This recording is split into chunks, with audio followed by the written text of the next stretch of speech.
Hoy en la entrevista conversamos con Stalin González, diputado de la Asamblea Nacional por el Partido Un Nuevo Tiempo y miembro de la fracción Libertad en la Asamblea Nacional. Con él abordamos todo este proceso de diálogo o negociación que se está iniciando en Venezuela y también se hizo un balance acerca de los resultados de procesos anteriores. Pero el chavismo está en el poder. Ajá. O sea, el chavismo puede que no sea el originario, pero yo digo que están en el poder los que son políticamente viables. Si alguien quiere que esto cambie, la mitad de mi vida lo he vivido con estos señores en el poder. Yo no quiero seguir con estos señores en el poder, pero la prisa nos tiene en esto. Y esa reflexión no la hacen. La prisa es la que nos tiene en esto. ¿Qué tal, queridos amigos?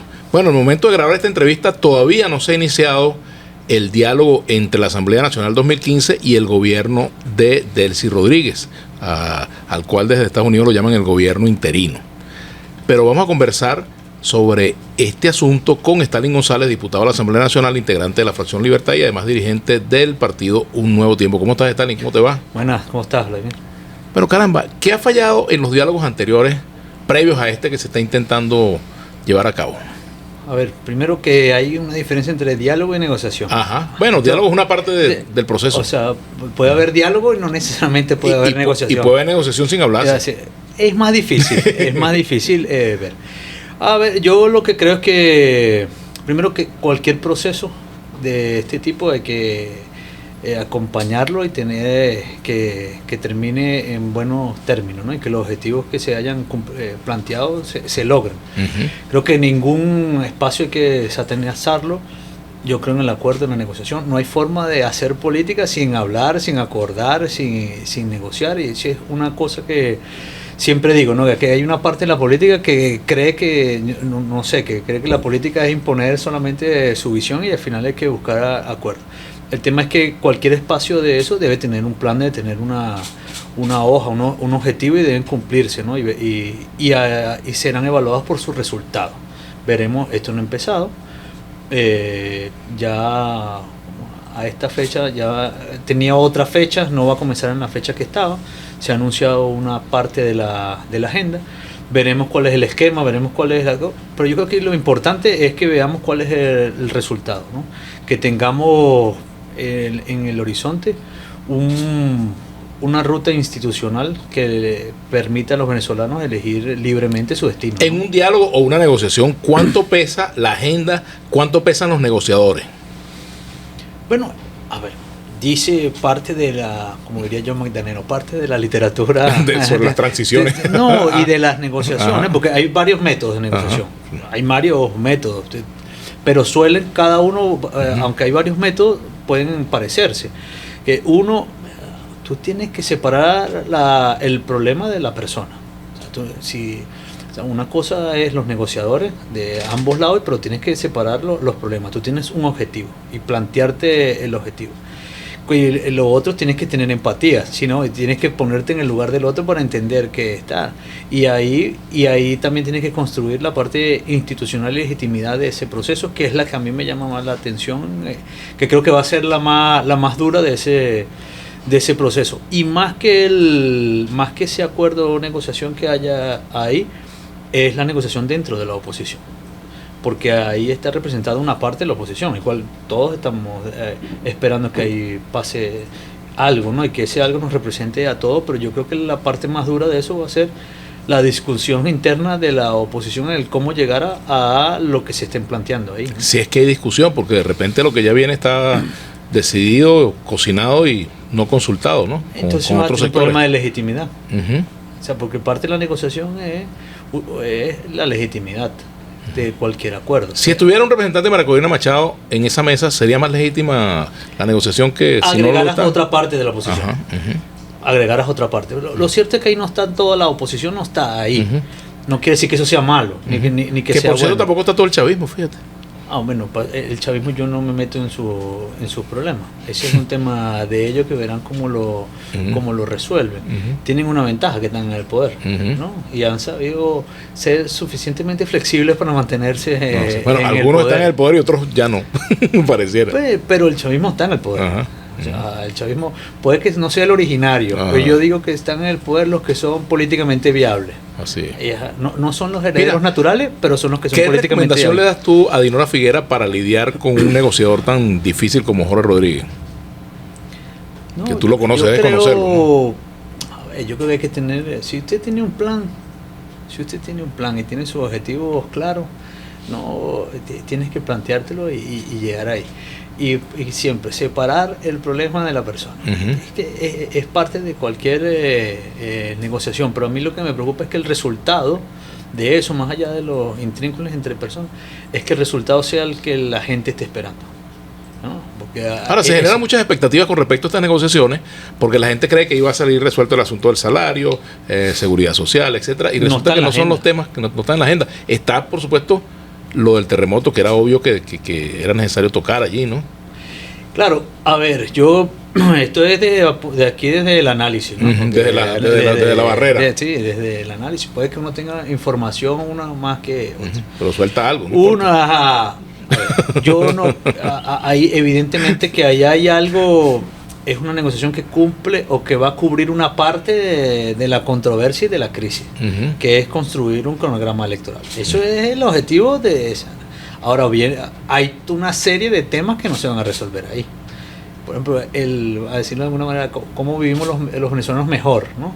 Temas económicos, energéticos, salariales, sociales, no están ahí y que van a seguir un rumbo y que hay que seguir discutir. Por eso a mí me llama la atención, a veces yo escucho algunos programas de radio, estos analistas, así como que todo se va a resolver ahí, entonces eso es, ahí se va a discutir todo y no es posible, ni es su objetivo, ni es lo que está marcando. O sea, hay una serie de temas que van a seguir quedando en la Asamblea Nacional y que hay que seguir discutiendo y que hay que seguir. Pero fíjate, la Asamblea Nacional tampoco es representativa, mejor dicho, de todos los sectores del país. Y esos temas en la Asamblea están como postergados, no se tocan. Y habría que establecer una mesa de carácter social para discutir esa materia. Claro, pero las decisiones de la Asamblea son vinculantes. Pero por supuesto, claro. Esa es la diferencia. Ajá. Que aquí. Bueno, y ahora uno se pregunta de cuál de las dos, porque la Asamblea del 2015 está presente y está la del 2025. Claro, pero las leyes que son vigentes en la República, las aprueba quién. O sea, creo que es parte del análisis que no. O sea, creo que le agregan cosas a los análisis que no son verdad. Porque, tenemos visiones distintas, pero hay una realidad institucional en Venezuela, con todos sus problemas, porque las instituciones de Venezuela tienen un problema de confianza en la gente. Todas las instituciones, claro, y los 5 poderes tienen un problema de confianza y de legitimidad en la gente. Pero el tema es que las decisiones de esas instituciones son legales y son vinculantes y son las que se están haciendo. Entonces, ¿cómo las desconoce? ¿Cómo las metes en el...? Stanley, tú estuviste en la Asamblea de 2015. Sí, fui electo hace 10 años en esa asamblea. ¿Y no puedes reivindicar tu condición de miembro de esa asamblea ahora? No, a mí me eligieron por 5 años. A mí ha sido mi posición siempre. A mí me eligieron en esa asamblea del 2015 al 5 de enero del 2021. ¿Estás de acuerdo con Capriles que ninguna de las dos asambleas es legítima? A ver, yo creo que ahí nosotros cuando decidimos ir a la elección del 25 de mayo, era nuestra manera de cómo defender los resultados del 28 de julio. Porque además que lo que está en juego es la democracia, y la democracia para defenderla necesita demócratas, ¿no? Y entonces la democracia, tú no puedes estar de acuerdo con la democracia un día y con otra no. Entonces el tema era cómo defenderla y cómo cualquier espacio de democracia reivindicarlo y luchar ahí, y por eso nosotros fuimos ahí. Y hubo una gente que nos acompañó y una gente que nosotros representamos. Pudo haber sido más personas y más gente que votara, sí, es verdad. El 28 de julio dio una huella en el voto muy doloroso entre los venezolanos, pero con todos los errores que pueda tener esa asamblea, una gente votó por nosotros, al cual representamos y al cual estamos haciendo el esfuerzo de representar a la mayoría de los venezolanos. Y ese es nuestro papel ahí, esa es mi visión de lo que está pasando ahí, ¿no? ¿Ustedes quisieran estar en esa mesa? La verdad es que yo desde el principio no quise estar ahí, porque... O sea, creo que aquí hay una negociación más grande que no está en esa mesa. Y es parte que lo que uno viene aprendiendo de otro proceso. Hay una negociación más grande. Creo que, ¿y dónde está esa negociación? Porque yo creo que la oposición, nosotros desde el 2018, 2019, se cometió un error, que fue que entregar tu capital político y tu poder de negociación a otro, que fue la comunidad internacional. O sea, hubo un momento que además paradójicamente quienes plantearon esa tesis son los que están atrás ahora de este proceso de negociación. No, los que plantearon la tesis de que no había nada que hacer en Venezuela, había que irse, y desde afuera hacer política y lograr el cambio. Y nosotros decidimos que no quedarnos aquí y luchar adentro. Entonces, creo que hay una negociación que es evidente que no está en esa mesa y que todo lo que pasa en esa mesa la condiciona a otra discusión.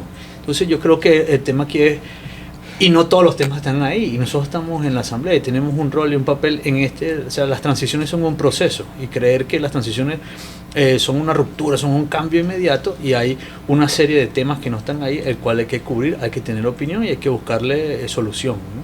¿Crees que Estados Unidos tiene intenciones de acortar los procesos hasta llegar a unas elecciones o no tienen prisa? A ver, tú sabes que yo no soy... o sea, sigo la política americana porque hay que, así como sigo la española, hay que entender los intereses de cada quien. Creo que el secretario Rubio, el cual puedo que me gusten algunas de sus opiniones o no, pero desde enero a mí me ha llamado la atención todo lo que ha venido diciendo. Y sin ninguna afán, porque ahora que hay como una competencia de quién adula más a Marco Rubio y a Donald Trump, ¿no? Yo no tengo ninguna ¿Quién va ganando esa competencia? Opción. Aquí se pelean, ¿no? Unos y otros, ¿no? Se pelean por ese tema. Pero yo creo que hay que escuchar. Entonces, y escuchar es sin fanatismo, porque entonces pareciera que escuchan lo que es con fanatismo. Y desde el principio, el secretario Rubio ha dicho, mira, uno dijo, la elección del 28 de julio no era legítima, y fue descartando escenarios, ¿no? Luego fue al Senado de los Estados Unidos y habló de la transición española y de los pactos de la Moncloa y cómo se construyó la transición española. Y ahí hubo un proceso que hay que aprender. Luego dio una entrevista este fin de semana a Fox y habló de la transición y lo duro y lo intenso que debía ser ese proceso, y habló de la reconciliación y de la recuperación. Y yo creo que las cosas se están dando pausadamente, pero con paso seguro. Quisiéramos que fuera más rápida. Hay unos que quieren que sea más rápida. Claro que todos quisiéramos que fuera más rápido, pero el apuro es el que nos tiene aquí. Porque yo fui electo en esa asamblea del 2015 y creyeron de una vez, yo estaba en esas discusiones, y creyeron que ya habíamos ganado Miraflores en el 2015. Y en vez de haber construido y fortalecido un capital político y social y esperar la elección del 18, quisimos desde el 16 adelantar ese proceso, porque a nosotros se nos olvida que en el 16 planteamos acortar el mandato, reforma constitucional, referéndum revocatorio, todo el tema de las protestas del 17, o sea, todo eso lo hicimos tratando de acortar un proceso que lleva un camino. Y el apuro, mira por dónde nos lleva. Estamos en el 2026. Entonces creo que es un proceso inevitable. En Venezuela va a haber elecciones. Las elecciones se ganan el día de la elección. Hoy pareciera que el gobierno no gana una elección ni con trampa. Ni con trampa. Ajá, hoy. Evidentemente el gobierno tiene un plan de querer alargar esto.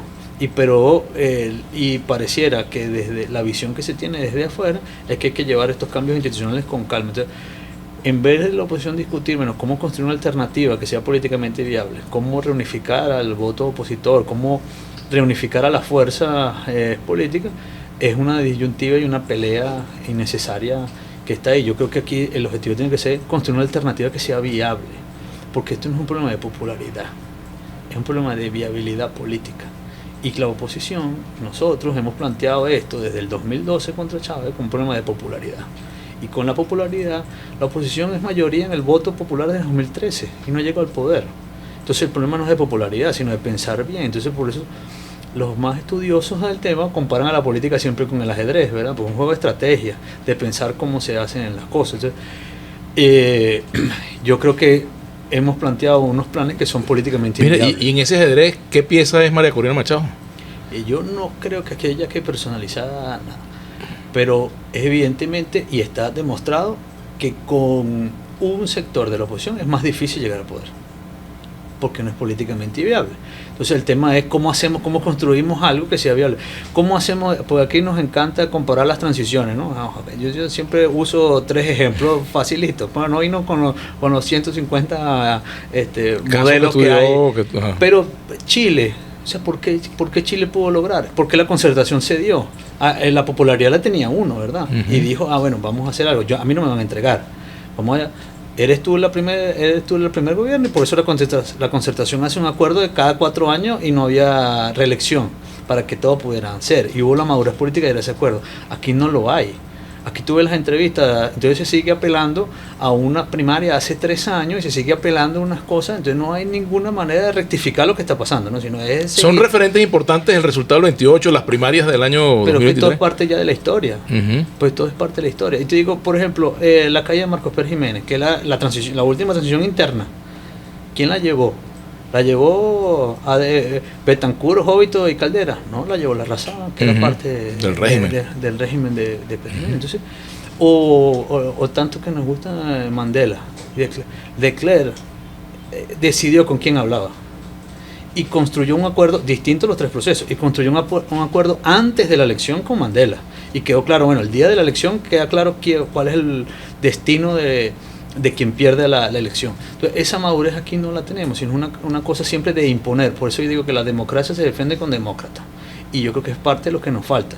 Dentro del gobierno hay pocos demócratas, y pareciera que en la oposición entonces se imponen los que menos demócratas son, porque no piensan, siempre es querer imponer su posición sin ningún tipo de discusión o de escuchar o de entender. Stalin, ya casi terminando, ¿tiene sentido tratar de reconstituir la plataforma unitaria, tal y como lo ha planteado incluso Un Nuevo Tiempo? Creo que tiene sentido reconstruir a la unidad, o reconstruir la unidad nacional.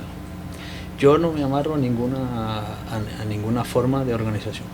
O sea, la plataforma, con todas sus virtudes, nunca estuvo ni cerca de lo que fue la MUT, ¿no? O sea, la MUT tuvo mucho más amplitud. Entonces tenemos que entender que este país cambió. Después del 28 de julio fue un escenario distinto. Después del 3 de enero fue un escenario distinto. Después del 24 de julio, el 24 de junio, este país es otro, después del terremoto. Entonces entender que el voto opositor no está solo en los partidos, sino que la unidad nacional necesita ir más allá, y a eso es que tenemos que apuntar, y no además ese oposicionómetro que tiene, hay quien es más opositor que el otro. Hermano, sus tesis han salido derrotadas. Esas tesis que se plantearon de imponer las cosas como eran y creer que era suficiente ir a la elección, no fue acertado ese análisis. Porque aquí tenemos que hacer, nadie se hace la pregunta, ¿por qué pasó lo del 3 de enero y se quedaron los que estaban? Y no fue el cambio que todos esperaban. Entonces también la oposición tenemos nosotros que hacer esa reflexión de qué pasó. O sea, ¿por qué no eres una alternativa real? ¿Por qué no te estás proyectando así? Algo estás haciendo mal. Entonces, siempre es más fácil echar la culpa al otro. Siempre la culpa es de otro y no se hace análisis interno nunca. Entonces aquí ahora andan como desesperados, todos hablando de primarias y de candidatos y de cosas. Hermano, que hay que unificar esto. Por la vía que vamos, esto se va a difuminar. Va a haber muchas opciones, y aquí se trata de cómo aglutinamos la mayor cantidad de fuerza para tener un cambio real con fuerza. Por lo visto, la palabra prisa no va mucho contigo.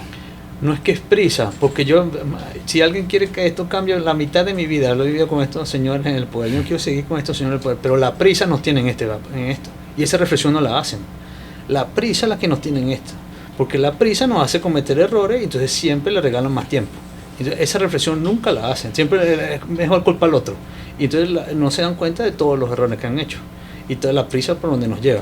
Y paradójicamente quienes nos metieron en ese camino de la prisa, entonces ahora son los que dirigen la mesa.